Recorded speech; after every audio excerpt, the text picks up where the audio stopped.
ये आवाज है एक शहीद फौजी की।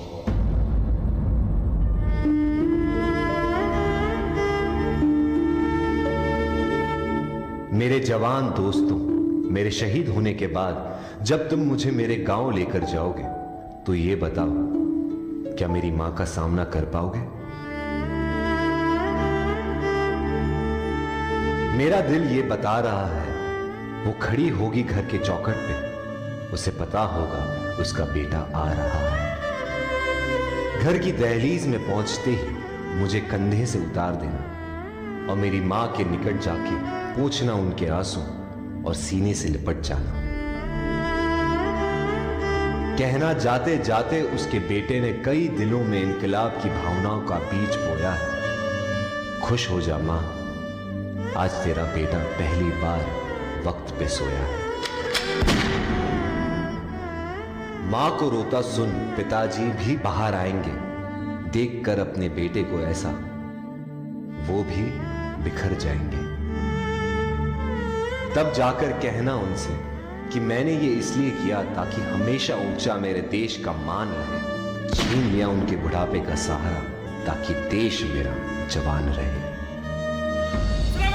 मेरे छोटे भाई से कहना कि मां को संभाल ले वो, पर यह बात भी जहन में डाल ले वो कि एक मां यहां आंसू बहा रही है तो दूसरी मां उसे सरहद पे बुला रही है। उसे एक मां के दूध का कर्ज भी चुकाना है और दूसरे मां के लिए अपना फर्ज भी निभाना है।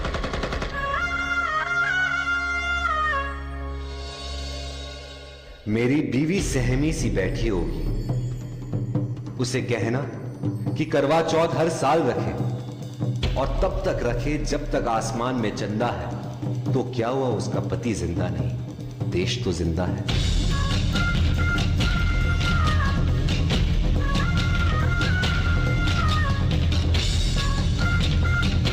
हो सके तो मेरे पड़ोसियों, मेरे मोहल्ले वालों को भी बुला लेना, वो देख ले मुझे, फिर मुझे जला देना।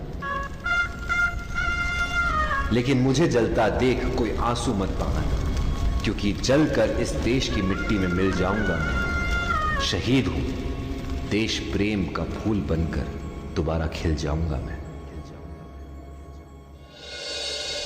रास्ते पर थी नजर, दिल में थी बेचैनी, आंखों में थे आंसू और तभी हो गई अनहोनी। लिपटे तिरंगे में जब उनको देखा, बिखर मैं गई, जैसे मेरी दुनिया पूरी की पूरी हिल गई। मैंने अपना पति खोया और वतन ने अपना बेटा। तभी हाथ में उन्होंने लिखा हुआ खत मिला और मेरे आंसुओं ने एक नया मोड़ लिया। खत में लिखा था,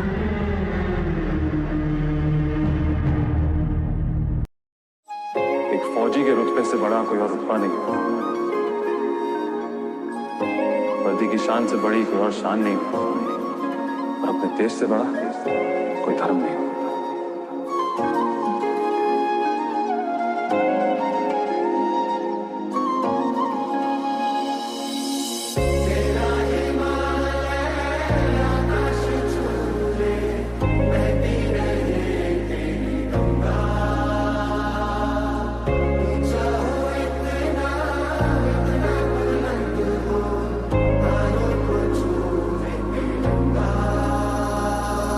मेरी ज़मीं अफसोस नहीं जो तेरे लिए सौ दर्द से महफूज रहे तेरी आन सदा, चाहे जान मेरी ये रहे ना रहे।